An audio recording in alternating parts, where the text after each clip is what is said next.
welcome to Cartoonist Kayfabe. My name is Ed Piskor. And I'm Tom Scholey, author of Jack Kirby, The Epic Life of the King of Comics, and Fantastic Four Grand Design. Jim Rugg and I are going to be out in Heroes Con at the end of this month, June 2022. Come visit us. But before we get into taking a look at Jack Kirby's Spider-Man, which was a rare morsel that we had access to, I want to invite you guys to like, follow, and subscribe to the YouTube channel. Hit the bell icon so that we can notify you when new videos are available. That helps to mitigate what we call the kayfabe effect. It's what happens whenever we talk about a comic on the channel. We put a video out early in the morning. By midday, early afternoon, that comic is prohibitively expensive. This one, already prohibitively expensive.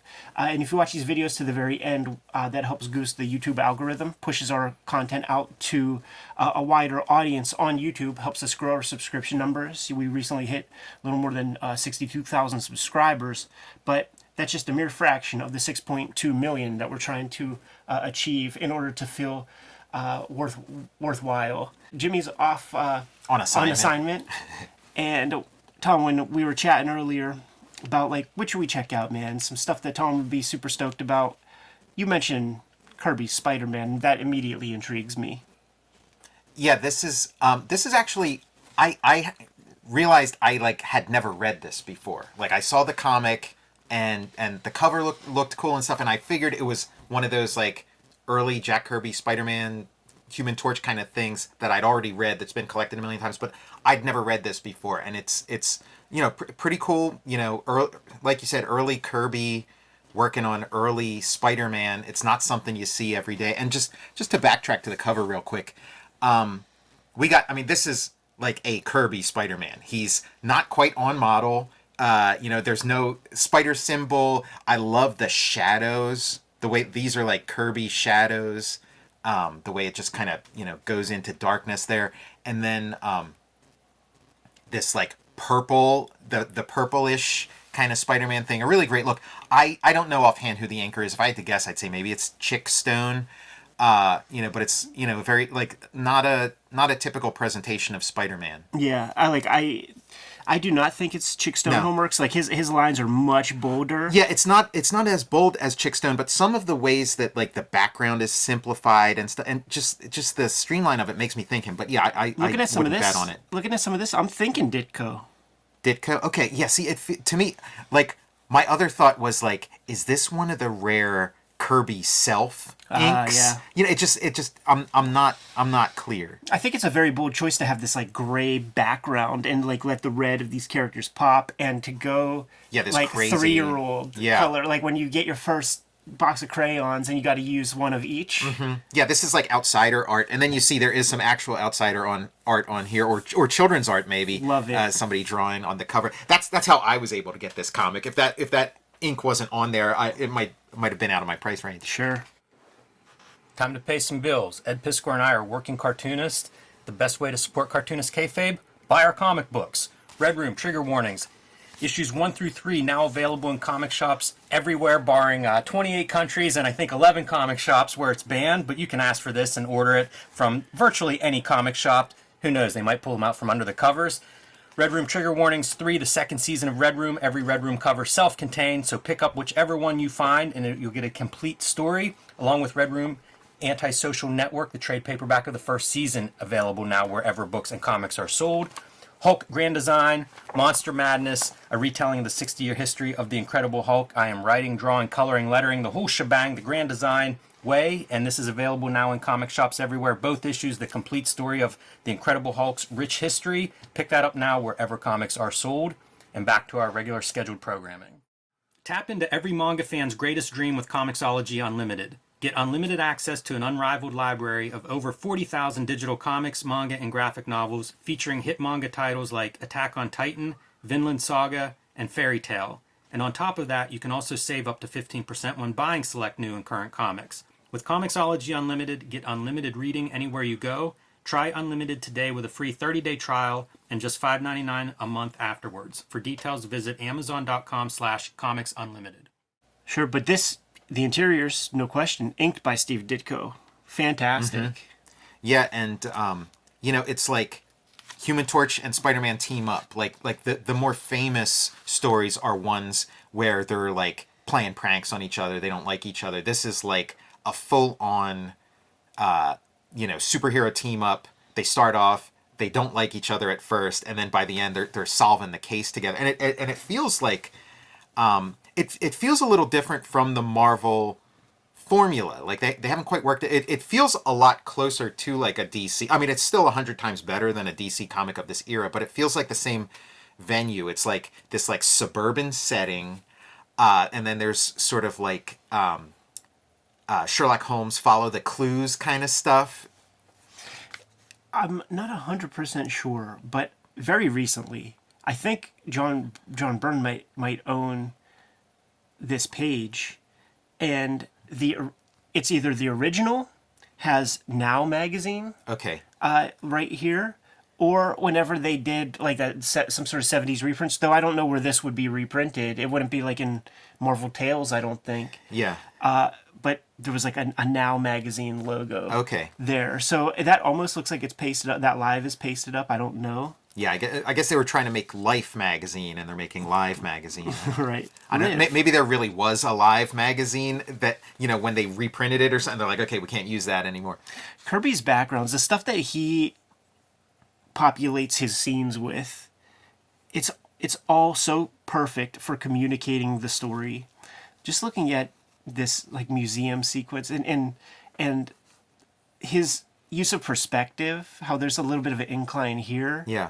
It all works, man. Yeah, I wonder, like, with Ditko inking him, because, again, like, when Ditko does a museum, it's so great, and I do wonder, like, if, Ditko's learning from him, or maybe they're learning from each other, picking up tricks. Now, this panel stuck out to me. Right. Like, think about you're given the assignment of showing a guy in one panel clipping a wire, and it's kind of, it's kind of hard, but Kirby does it in, like, you're not 100% sure exactly, like, the physics of what you're, but this immediately reads as like going, as like a guy cutting a wire and then about to cut another one. Yeah, he's really great with like the amount of space that he has to tell his stories and communicating as much material as possible. Very few wasted panels or sequences or moments, man. Like these all have narrative value.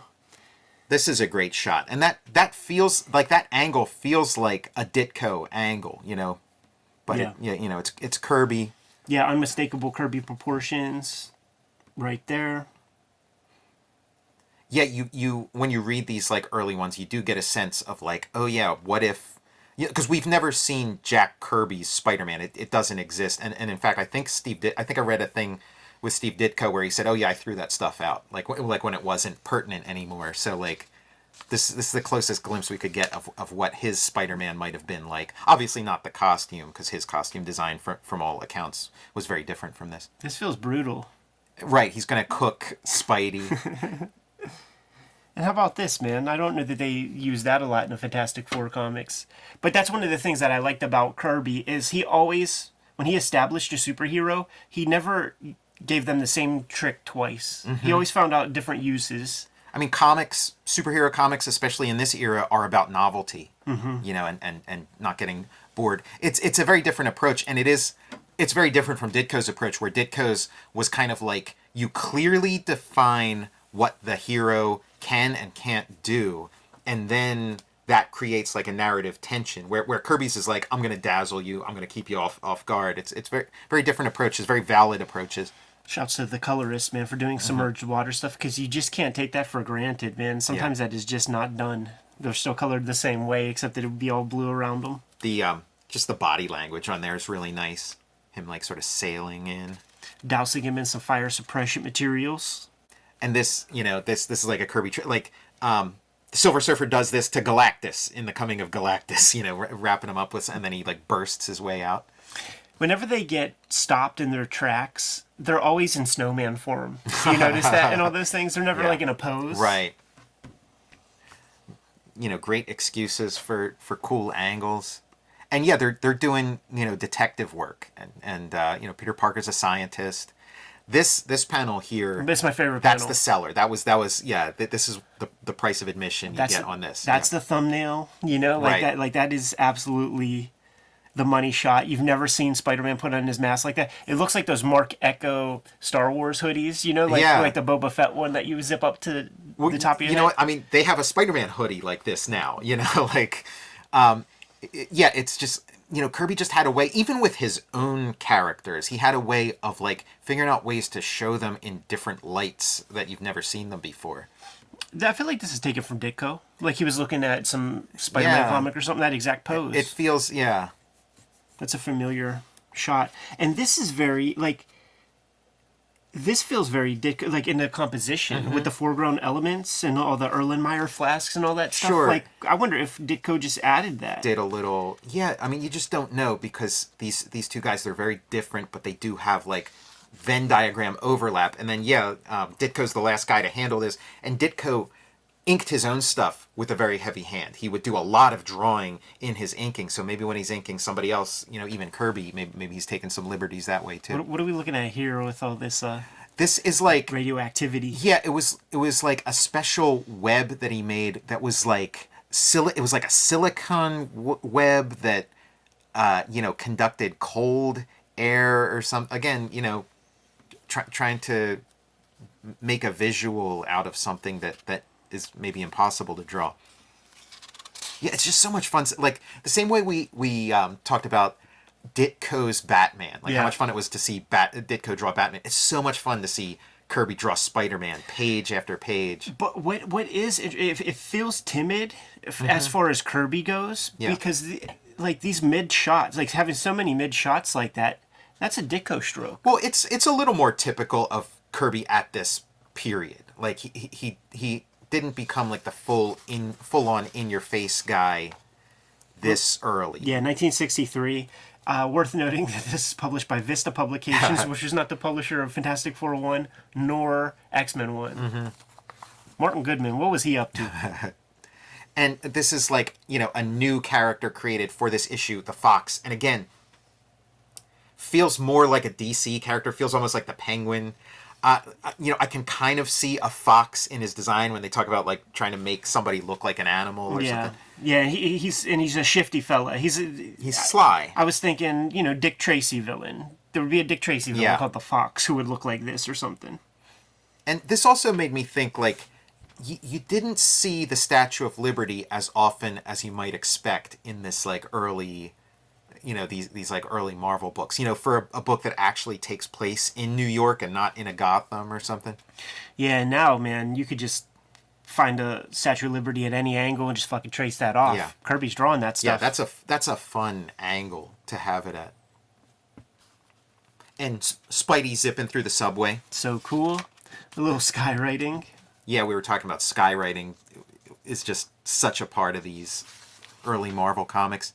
And Spider-Man's using like a new way of using his spider sense where he's like able to find the Fox's hideouts with his spider sense. My spider sense is telling me that if I move this thing right here, there's something down there. I don't know that, once they really fleshed out Spider-Man and his spider sense, I don't know that it worked that way. Like maybe if the Fox was actually in there, but they're coming into these like empty hideouts. And yeah, the Fox dressed up as an old lady. Another comic book trope. Going back to the first Captain America. Yeah, man.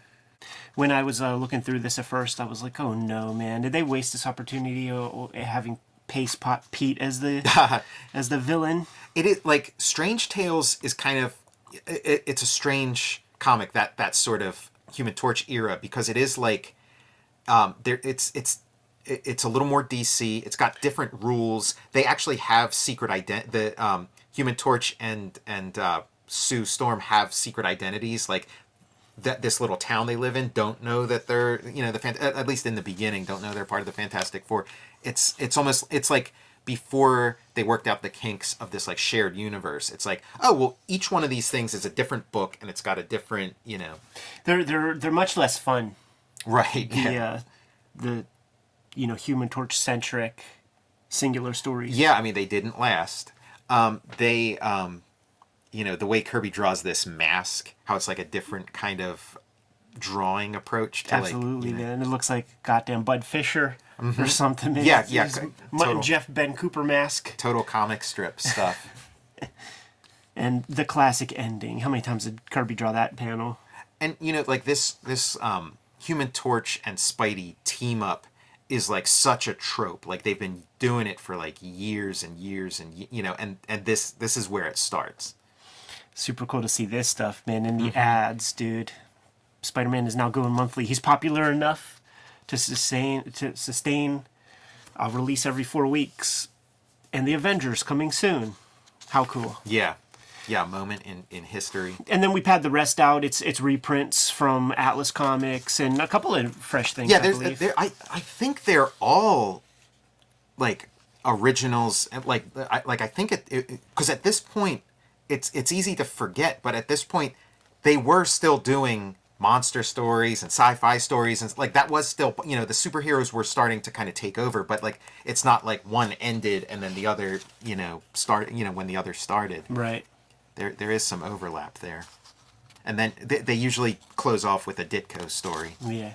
So glad you have access to this stuff. Yeah, it's nice having something like this, you know, in your hands, these like early ones. Because again, yeah, like most cases, you can't even get near a comic like this nowadays. How long ago did you get this? I got it like 2 years ago. Yeah. You know, and it was one of those things where I'm like, I'm gonna pull the trigger on that. You know, I'm gonna spend a little more than I'd like to, but have this like cool. You know, it's the right combination because it's like it's Kirby, it's old Spider-Man, and then like a story that I've never read before. That was, you know, that was kind of those ingredients make me bite. And the reprint just would not do. No, I mean I've never encountered this in a reprint form, but yeah, if they have like a Strange Tales Masterworks or something, you're not gonna have the same experience. Not at all, man. You good to go? Yeah, I'm good. Kayfabers, like, follow, subscribe to the YouTube channel, hit the bell, will notify you when new vids are available. Jimmy and I are going to be at Heroes Con at the end of this year. But Tom, what do you have out there right now? Check out Jack Kirby, The Epic Life of the King of Comics. Fantastic 4 grand design.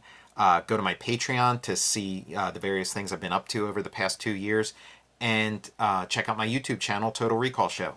Red Room Trigger Warnings, issue 1, 2, 3, and 4 are on the stands as we speak. Murder on the Dark Web for Fun and Profit is the name of the game in Red Room Comics. Every issue is completely self-contained. So if you see an issue in the wild, scoop it up, give it a shot. If you dig it, grab another. You can read all the comics on my Patreon. Patreon.com/EdPiscor. $3 gets you the archive for more than 200 pages worth of stuff, and I put up new strips every Tuesday. Jimmy and I have a spread shop where we sell merchandise, shirts, tote bags, baseball caps, all sorts of swag. Scoop some stuff up. It helps to support the Cartoonist Kayfabe channel. And Tom, you being the man of the hour, the guest host with the most, why don't you give these guys some marching orders so we could be on our way? Read more comics.